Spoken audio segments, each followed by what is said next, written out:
Окупанти намагаються створити умови для наступу на Бахмут і прагнуть захопити Вуглегірську ТЕС. Тому й гатять зі ствольної та реактивної артилерії вздовж цієї ділянки фронту, кажуть у Генеральному штабі. Росіяни штурмують Іванодарівку на Донеччині. Українські воїни тримають натиск. Крім того, неподалік Авдіївки окупанти мали марну спробу розвідки боєм та відійшли на попередні позиції. У Генштабі також фіксують проблеми з дисципліною у лавах загарбників та перебої із постачанням. В підрозділах противника відзначається нестача боєприпасів, продуктів харчування та води. За наявною інформацією, командування Північного флоту Російської Федерації проводить профілактичні заходи у зв'язку з дуже низьким рівнем військової дисципліни у підрозділах, що залучалися та плануються до залучення у бойових діях на території України. Процвітає пияцтво та непокора наказам командирів. 3 людини загинули та 2 дістали поранення. Такі наслідки ранкових обстрілів росіянами Харкова з реактивних систем залпового вогню «Ураган». Прилетіло по автобусній зупинці у Салтівському районі міста. Серед загиблих – літнє подружжя та 13-річний хлопчик. Його 15-річну сестру та ще одну 72-річну жінку відвезли до лікарні. В обох – уламкові поранення. Російські окупанти щоденно гатять по Харкову, знищують інфраструктуру, житлові будинки та вбивають харків'ян. В Національній поліції рекомендують не перебувати на відкритій місцевості жителів Салтівки, центру Харкова, району ХТЗ та Олексіївки. І зараз ви бачите, на місці працюють вибухотехніки, криміналісти, які фіксують черговий злочин, слідчо-оперативна група. І сьогодні вже відкрите кримінальне провадження за частиною 2 статті 438 Кримінального кодексу України «Порушення законів і звичаїв війни». Ще кілька нових наскрізних дірок додалося в Антонівському мості у Херсоні. Близько 4:45 ранку українські військові завдали ще одного удару по стратегічному переходу через Дніпро. Поцілили приблизно туди ж, куди напередодні. У кадрі помітні до десятка вирв на дорожньому полотні.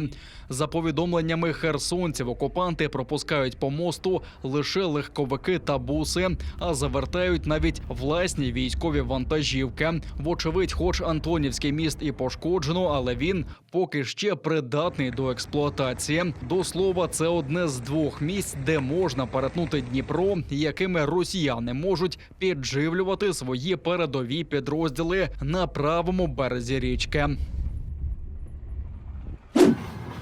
СБУ викрила чиновника-колаборанта, який допоміг Ерефії перекинути бронетехніку з Криму до Херсонщини. Йдеться про заступника директора Департаменту будівництва та розвитку інфраструктури Херсонської облдержадміністрації. Чиновник добровільно погодився співпрацювати з ворогом. За це росіяни призначили його керівником фейкового підприємства, яке назвали «Государственное унитарное предприятие Херсонська железна дорога».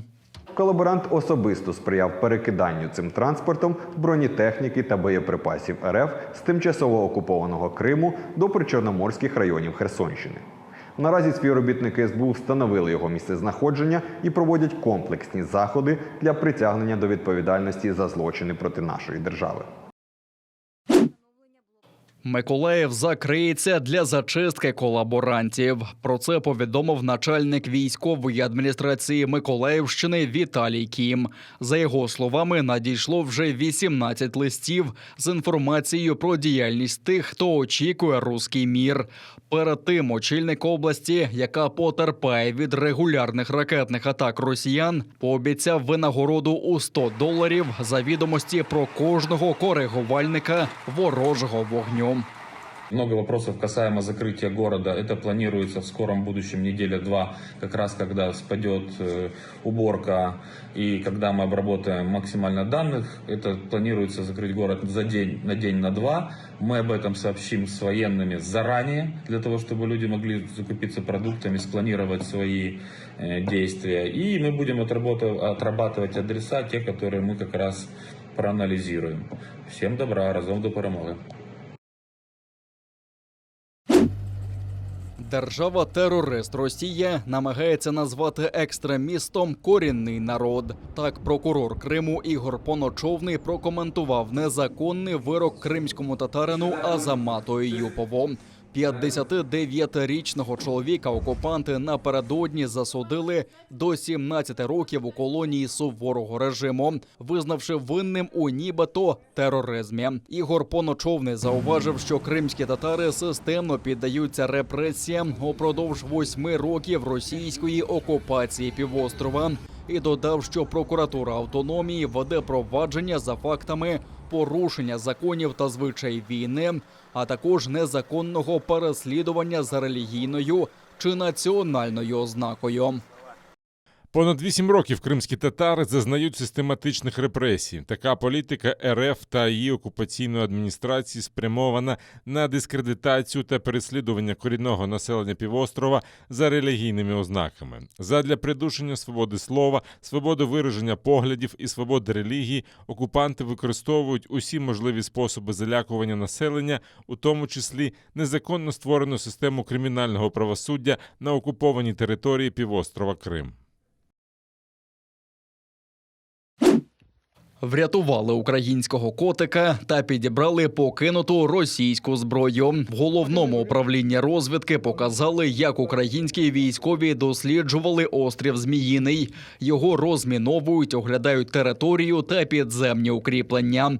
До всього бійці виявили та вилучили ворожу зброю та техніку, які вціліли під час вигнання з острова окупантів. Серед знахідок російські системи наведення та керування, безпілотники «Орлан-10», переносні зенітно-ракетні комплекси, гранатомети, вогнемети, стрілецька зброя, а також журнали ведення бойових дій, документи рашистів та електронні носії. Чергова російська ганчірка опинилася на землі, а синьо-жовтий стяг зайняв чільне місце на Зміїному.